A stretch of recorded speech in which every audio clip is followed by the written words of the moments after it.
Ya tuko live tunaongea na Stefano ambao ni CEO wa SP DJs ambaye anafanya vizuri kwa sasa na ni vijana ambao wanapambana katika kufanya jambo lao. Hello.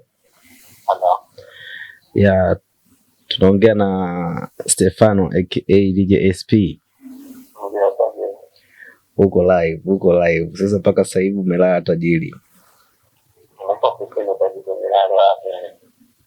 Kweli? Okay, sasa unaweza ukaja baadaye hapa ofisini? Wapi? Hapa ofisini kwa Chris. Kwa Chris? Ndio. Niko kibaruani hapa ndugu yangu. Kuna shida gani? Kuna maiki tulikuwa nataka utuangalizie. Mike. Yeah. Ukipita tu aleta tu hapa kama ina shida. Unasema?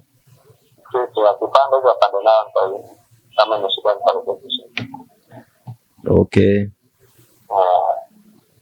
Basi sawa.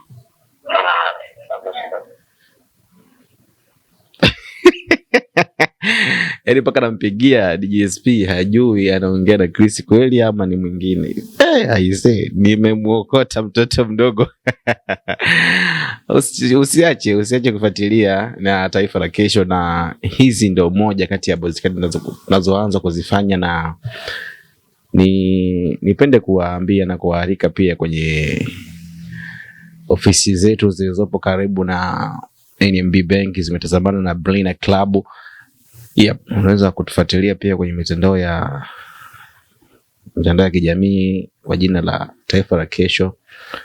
Pia unaweza ukatutembelea kwenye TikTok Taifa la Kesho, na YouTube pia utaandika Taifa la Kesho. Asante.